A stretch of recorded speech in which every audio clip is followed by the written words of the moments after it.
അതുകൊണ്ടാണ് അല്ലാഹു തആല പറഞ്ഞത് വല്ലാഹു ജഅല ലക്കും മിൻ ബുയൂതികും സകനാ. അല്ലാഹു നിങ്ങളുടെ വീടുകളിലൂടെ നിങ്ങൾക്ക് ആശ്വാസകരമായ സൗകര്യങ്ങളെ സൃഷ്ടിച്ചവനാണ്.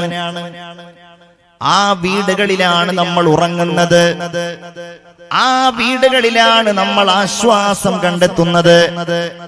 നമ്മൾ മറ്റുള്ളവരിൽ നിന്ന് അകന്നിരിക്കുവാൻ, മറ്റുള്ളവർ കാണരുത് എന്നാഗ്രഹിക്കുന്ന പ്രവർത്തനങ്ങളിൽ ഏർപ്പെടാൻ നമ്മളുടെ വീടുകളിലാണ് നമ്മൾ ആഗ്രഹിക്കുന്നത്. ഉദാഹരണമായി, നമ്മളിപ്പോ നല്ല വസ്ത്രം ധരിച്ചവരാണ്. ഈ വസ്ത്രം നമ്മൾ എവിടെ ചെന്നാണ് മാറ്റിവെക്കുന്നത്? നമ്മുടെ വീടുകളിൽ ചെന്നാണ്. കാരണം നമ്മുടെ ശരീരത്തിന്റെ മറക്കപ്പെടുന്ന ഈ ഭാഗങ്ങൾ മറ്റുള്ളവരുടെ മുമ്പിൽ വെളിവാകുന്നതോ അവർ കാണുന്നതോ നമ്മൾ ആരും ഇഷ്ടപ്പെടുന്നില്ല. അതുകൊണ്ട് തന്നെ അങ്ങനെയുള്ള നിരവധി ഉപകാരങ്ങളും ഉപയോഗങ്ങൾക്കും വേണ്ടി അല്ലാഹ് നമുക്ക് വീടുകളെ സംവിധാനിച്ചിരിക്കുന്നു. ഗതകാലത്ത് മനുഷ്യർ വീടുകൾ ഉണ്ടാക്കിയിരുന്നില്ല. ആദിമ മനുഷ്യൻ എന്നാണ് പറയപ്പെടുന്നത്. പിന്നീട് അവർ നദീതീരങ്ങളിൽ താമസിക്കാൻ തുടങ്ങിയപ്പോ, അവിടങ്ങളിൽ അവർ ആഹാരം തേടി തുടങ്ങിയപ്പോ, ആ നദീതീരങ്ങളോട് ചേർന്നവർ താമസിക്കാൻ തുടങ്ങുകയും പ്രകൃതിയിലുള്ള മഞ്ഞിനെയും വെയിലിനെയും മഴയെയും പ്രതിരോധിക്കാൻ വേണ്ടി അവർ മേൽക്കൂരകൾ ഉണ്ടാക്കി. അങ്ങനെ വീടുകളിൽ താമസിക്കുന്ന ഒരു സമ്പ്രദായം, ഗുഹകളിൽ താമസിക്കുന്ന ഒരു സമ്പ്രദായം, മരങ്ങളുടെ മുകളിൽ താമസിക്കുന്ന സമ്പ്രദായം, അങ്ങനെ വളർന്ന് വളർന്ന് ഇന്ന് വീടെന്ന് പറയുന്നത് ഒരു വലിയ ലോകമായി, വലിയ ഒരു അഭിലാഷമായി മാറിയ ഒരു സ്ഥിതിയിലേക്ക് നമ്മുടെയൊക്കെ ജീവിതം എത്തിച്ചേർന്ന ഒരു കാലഘട്ടത്തിലാണ് ഞാനും നിങ്ങളും ഈ ലോകത്ത് ജീവിക്കുന്നത്. ഈ വീടിനെ കുറിച്ച് നമ്മൾ ചർച്ച ചെയ്യുമ്പോൾ സമഗ്രമായി നമുക്ക് പറയുവാനുള്ള കാര്യം ഹബീബായ മുഹമ്മദ് മുസ്തഫ സല്ലല്ലാഹു അലൈഹി വസല്ലമ തങ്ങളുടെ ഒരു ഹദീസാണ്. അവിടുന്ന് പറഞ്ഞു, മസലുൽ ബൈത്തില്ലദീ യുദ്കറുല്ലാഹ ഫീ, അള്ളാഹുവിനെ ഓർക്കപ്പെടുന്ന ഒരു വീടിന്റെ ഉപമ, അള്ളാഹുവിനെ ഓർക്കപ്പെടാത്ത ഒരു വീടിന്റെയും ഉപമ, മിസ്ലൽ ഹയ്യി വൽ മയ്യിത്തി, അത് ജീവനുള്ളതിനെ പോലെയും ശവത്തെ പോലെയുമാണെന്ന് മുഹമ്മദ് മുസ്തഫ സല്ലല്ലാഹു അലൈഹി വസല്ലം. ഒരു വീട് സജീവമാകുന്നത് ആ വീട് അള്ളാഹുവിന്റെ ഓർമ്മയിൽ ഉയർന്നു നിൽക്കുമ്പോഴാണ്. ആ വീട്ടുകാർ മുഴുവൻ അള്ളാഹുവിന്റെ സ്മരണ നിലനിർത്തുമ്പോഴാണ്. ആ വീട്ടിൽ നിസ്കാരം നടക്കുമ്പോഴാണ്. ആ വീട്ടിൽ ഖുർആൻ പാരായണം ഉണ്ടാകുമ്പോഴാണ്. ആ വീട്ടിൽ മാതാപിതാക്കൾ ബഹുമാനിക്കപ്പെടുമ്പോഴാണ്. ആ വീട്ടിൽ പ്രിയപ്പെട്ട ഭാര്യയോട് കടപ്പാടുകൾ നിർവഹിക്കപ്പെടുമ്പോഴാണ്. ആ വീട്ടിൽ പ്രിയപ്പെട്ട മക്കളോട് സ്നേഹധന്യമായി പെരുമാറുമ്പോഴാണ് എന്റെ പ്രിയപ്പെട്ടവരെ ആ വീട് ജീവനുള്ള വീടായി മാറുന്നത്. നിങ്ങൾ ചിന്തിച്ചു നോക്കൂ, ഇങ്ങനെയുള്ള വീടുകളാണോ നമ്മുടെ വീടുകൾ? സംഗീതത്തിന്റെ ശബ്ദമുയരുന്ന വീടുകളാണോ? ചീത്ത വാക്കുകൾ പറയപ്പെടുന്ന വീടുകളാണോ? കള്ളം പറയപ്പെടുന്ന വീടുകളാണോ? പരസ്പരം മിണ്ടാത്ത സംസാരിക്കാത്ത വീടുകളാണോ? ഭാര്യയും ഭർത്താവും പിണങ്ങിക്കഴിയുന്ന വീടുകളാണോ?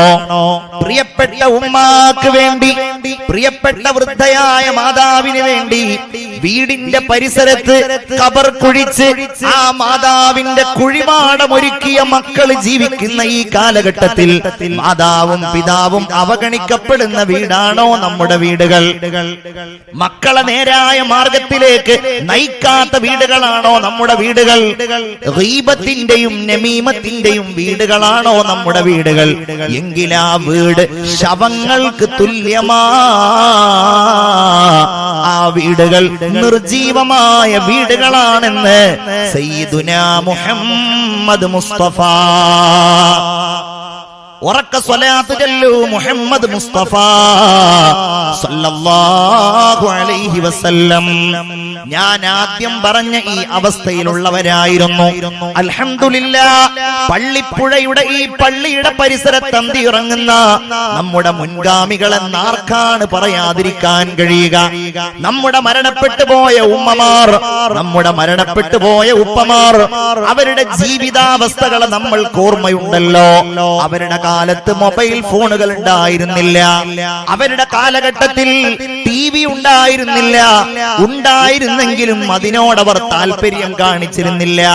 അവർ നിസ്കാരത്തിനും ഇബാദത്തുകൾക്കുമൊക്കെ പുറമെ അവർ മഹാന്മാരായ അമ്പിയാക്കളെ ഓർത്തിരുന്നു. അവർ മൗലിദ് പാരായണം നടത്തിയിരുന്നു. അവർ ദിക്റുകൾ ചൊല്ലിയിരുന്നു. അവർ പരിശുദ്ധമായ മാലകൾ പാടിയിരുന്നു. അവർ അല്ലാഹുവിന്റെ പരിശുദ്ധ ഖുർആൻ നിരന്തരമായി പാരായണം ചെയ്തിരുന്നു. അതിന്റെ അനുഗ്രഹമാണ് നമ്മൾ ഇന്ന് അനുഭവിക്കുന്നത്. ആ അനുഗ്രഹമാണ് നമ്മളെ ഉയർത്തിയത്. ആ അനുഗ്രഹത്തിന്റെ വെളിച്ചത്തിൽ നിന്നാണ് നമ്മൾ പുതിയ വീടുകളുടെ ആദ്യത്തെ ശില പാകി തുടങ്ങിയത്. എന്നാൽ നമ്മുടെ പ്രിയപ്പെട്ട മക്കൾക്ക് അങ്ങനെ ഒരു സന്ദേശം നമ്മുടെ വീടുകളിൽ വെച്ച് നമുക്ക് നൽകാൻ കഴിയാതിരിക്കുമ്പോ നമുക്ക് ആ രീതിയിലുള്ള ഒരു അനുഗ്രഹം ജീവിതത്തിൽ കാണാൻ കഴിയുന്നില്ല. വലിയ വീടുണ്ട്, കൊട്ടാരമാണ്, പക്ഷേ ആ വീട്ടിൽ സന്തോഷമില്ല, ആ വീട്ടിൽ സമാധാനമില്ല, ആ വീട്ടിൽ പരസ്പരമുള്ള ഇഷ്ടമില്ല, ആ വീട്ടിൽ ഉപ്പ പറഞ്ഞത് മക്കള് കേൾക്കുന്നില്ല, ആ വീട്ടിൽ ഭാര്യ പറഞ്ഞത് ഭർത്താവ് കേൾക്കുന്നില്ല. ആ വീട് അസമാധാനത്തിന്റെ ഇടമാണ്. അതിന്റെ കാരണം അന്വേഷിച്ചു പോയാൽ രണ്ടാമത്തെ ഒരു ഉത്തരമില്ല. അല്ലാഹുവിന്റെ സ്മരണ നിലനിർത്താത്ത വീട്, ദിക്ർ ചെയ്യാത്ത വീട്, ഖുർആനോദാത്ത വീട്, തസ്ബീഹ് ചൊല്ലാത്ത വീട്, നന്മ നിറഞ്ഞ ഖൽബുകളുമായി അല്ലാഹുവിന്റെ സ്മരണ നിലനിർത്താത്ത വീടുകളാണ് അങ്ങനെയുള്ള വീടുകൾ എന്ന് നമുക്ക് മനസ്സിലാക്കുവാൻ കഴിയും. പടച്ച റബ്ബ് നമ്മുടെ വീടുകളൊക്കെ നല്ല വീടുകളാക്കി തരട്ടെ. എല്ലാവരും ആമീൻ പറയൂ. അല്ലാഹു നമുക്ക് നല്ല വീടുകളെ പ്രദാനം ചെയ്യട്ടെ. ഒരു വീടിന്റെ ഏറ്റവും പ്രധാനപ്പെട്ട സംഗതി എന്ന് പറയുന്നത് ആ വീട് നിൽക്കുന്ന നാടുമായി ബന്ധപ്പെട്ടിരിക്കുന്നു. നമ്മെ സംബന്ധിച്ചിടത്തോളം നമുക്കുള്ള വീടുകളെ നമ്മൾ ആലോചിക്കും. നമ്മളൊക്കെ ഏറ്റവും അനുഗ്രഹീതരാണ്. എന്തുകൊണ്ടെന്നാൽ നമ്മുടെ വീട് നിൽക്കുന്ന രാജ്യം ഏതാണ്? ഇന്ദിരാഗാന്ധിയുടെ അടുക്കലേക്ക് ആദ്യത്തെ ഇന്ത്യൻ ബഹിരാകാശ സഞ്ചാരിയായ രാകേഷ് ശർമ്മ വന്നപ്പോൾ അന്നത്തെ പ്രധാനമന്ത്രിയായ ഇന്ദിരാഗാന്ധിയെ കണ്ടപ്പോൾ ഇന്ദിരാഗാന്ധി എന്ന ബുദ്ധിമതിയായ ഇന്ത്യയുടെ ഒരു കാലത്തെ മുന്നോട്ട് ഇന്ത്യയെ നയിച്ചിരുന്ന ഉരുക്കു വനിതയായ ഇന്ദിരാഗാന്ധി ഒരു ചോദ്യം ചോദിച്ചു അദ്ദേഹത്തോട്. എങ്ങനെയുണ്ടായിരുന്നു ബഹിരാകാശത്ത് നിന്ന് നോക്കുമ്പോൾ നമ്മുടെ നാട്? കാണട്ടെ, കാണാതിരിക്കട്ടെ. അതിനദ്ദേഹം പറഞ്ഞ മറുപടി, സാരേ ജഹാൻ സെ അച്ഛാ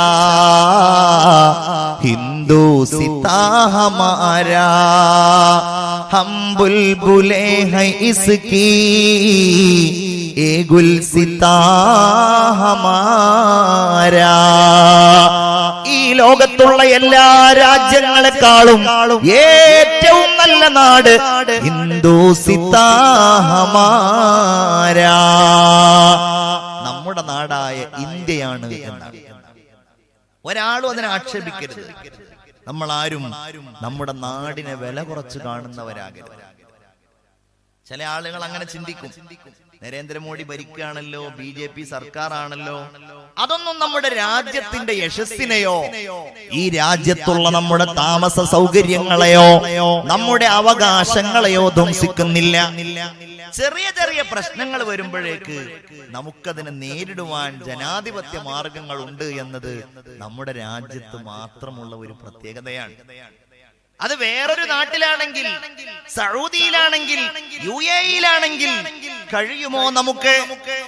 നമ്മുടെ രാജ്യത്തിന്റെ ഭരണാധികാരികളിൽ നിന്ന് നമുക്ക് അനിഷ്ടകരമായ വല്ലതും ഉണ്ടാകുമ്പോ അതിനെ പ്രതിരോധിക്കാൻ കഴിയുന്നു എന്നത് നമ്മൾ ജീവിക്കുന്ന ഈ നാടിന്റെ ഏറ്റവും വലിയ പ്രത്യേകതകളിലൊന്നാണ്.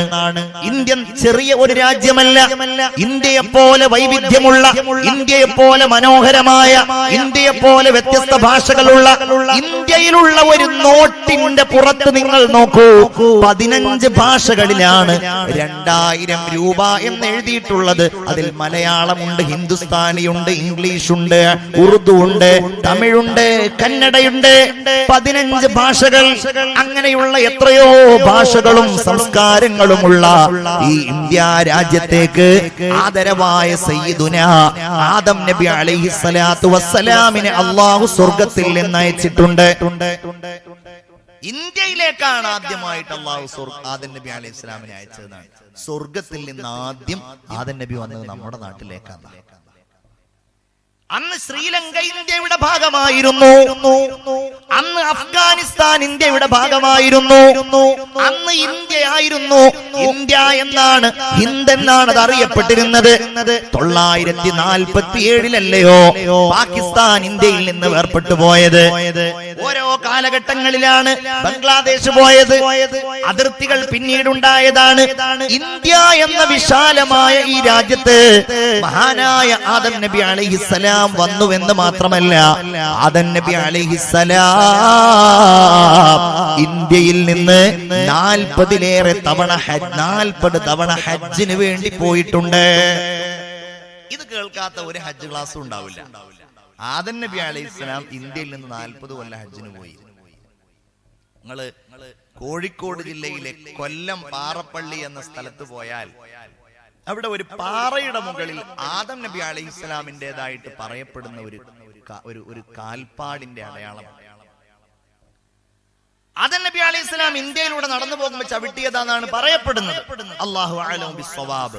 നമ്മൾ മനസ്സിലാക്കേണ്ട ഒരു കാര്യം, 40 തവണ ഇന്ത്യയിൽ നിന്ന് പോകുമ്പോ ആദം നബി അലൈഹിസ്സലാം നമ്മുടെ നാട്ടിലേക്ക് തിരിച്ചു വന്നിട്ടുണ്ട്. ഹബീബായ പ്രവാചകന്റെ കാലഘട്ടത്തിൽ ഇന്ത്യ രാജ്യത്ത് ഇസ്ലാമിന്റെ ദഅവത്ത് നടന്നിട്ടുണ്ട്. കേരളത്തിൽ ഇസ്ലാം എത്തിയിട്ടുണ്ട്. എത്രയോ ആലിമീങ്ങൾ, എത്രയോ സ്വാലിഹീങ്ങൾ, സുൽത്താനുൽ ഹിന്ദ് ഖാജാ മുഈനുദ്ദീനിൽ ചിശ്തിയിൽ അജ്മീരിലെ ഖാജാ തങ്ങൾ ഇന്ത്യ രാജ്യത്തിന്റെ നേതാവായിരുന്നല്ലോ. എത്രയാളാ ഉള്ളത്? ബഖ്തിയാർ കാക്കി ദഹ്ലവി, ഷാ വലിയുല്ലാഹി ദഹ്ലവി. ഡൽഹിയിൽ പോയാൽ, അജ്മീറിൽ പോയാൽ, അങ്ങനെ വന്ന് ഉത്തരേന്ത്യയിലൂടെ ഇങ്ങനെ വന്ന്, തമിഴ്നാട്ടിലൂടെ ഇങ്ങനെ വന്ന്, നിങ്ങളുടെ മനസ്സിലില്ലയോ ഇബ്രാഹിം ബാദുഷയെ പോലെയുള്ള ആളുകൾ, ദാവൂദുൽ ഹക്കീം മുത്തുപേട്ടയെ പോലെയുള്ള ആളുകൾ. അങ്ങനെ എത്രയോ ഭാഗങ്ങളിൽ വലിയ വലിയ മഹാന്മാരും സൂഫിയാക്കളും ആരിഫീങ്ങളും ഔലിയാക്കളും ഇന്ത്യയെ തേടി വന്നില്ലയോ അവർ? നമ്മുടെ നാടിനെ തേടി വന്നില്ലയോ അവർ? മഹാനായ മമ്പുറം തങ്ങൾ ഇന്ത്യക്കാരനല്ലല്ലോ, പക്ഷെ ഇന്ത്യയിലാണ് മറഞ്ഞു കിടക്കുന്നത്. മമ്പുറപ്പൂ മക്കാമിലെ മൗലദ്ദവീലവാസിലേ ഇമ്പപ്പൂവായ കുത്തുബോലി സയ്യിദ് അലവി റളിയല്ലാഹ്. യമനിലെ ഹദർമൗത്തിലെ തെരീം എന്ന സ്ഥലത്ത് നിന്നാണ് മഹാനായ മമ്പുറം തങ്ങൾ ഇന്ത്യയിലേക്ക് വന്നിട്ടുള്ളത്. ഇവരൊക്കെ ഇന്ത്യയെ തേടി വന്നു. നമ്മുടെ നാട് ചെറിയ ഒരു നാടല്ല. ഈ കാസർഗോഡ് ജില്ലയിലൂടെ നിങ്ങൾ പോയാൽ ഓരോ നാട്ടിലും ഓരോ മഹാന്മാരാണ്, സയ്യിദുമാരാണ്, പണ്ഡിതന്മാരാണ്. മഖാമുകളിലുള്ളവരുടെ ചരിത്രം നിങ്ങൾ നോക്കിയാൽ എവിടെ നിന്നൊക്കെയോ നമ്മുടെ നാട് തേടി വന്ന മഹാന്മാർ, മഹാന്മാരായ സാദാത്യങ്ങളുടെയൊക്കെ നേതാക്കൾ ഇന്ത്യയെ തേടി കപ്പൽ കയറി വന്നതാണ്. അപ്പൊ നമ്മുടെ നാടെന്തല്ല, ഒരു ചെറിയ നാടല്ല, ഒരു ചീത്ത നാടല്ല, നല്ല നാടാണ്, അഭിമാനത്തിന്റെ നാടാണ്, യശസ്സിന്റെ നാടാണ്. എല്ലാവരുടെയും മുമ്പിൽ അഭിമാനത്തോടെ പറയാൻ കഴിയുന്ന നാടാണ്. ആ നാട്ടിലാണ് നമ്മുടെ വീടുള്ളത്. അല്ലാതെ പടച്ചോനെ നമ്മളൊക്കെ ഇന്ത്യക്കാരായി പെട്ടുപോയി അങ്ങനെ കരുതാനേ പാടില്ല എന്ന് മാത്രല്ല, നമ്മുടെ മേൽ നിർബന്ധാണ് നമ്മുടെ നാടിന് നമ്മൾ നന്നായി ഇഷ്ടപ്പെടണം.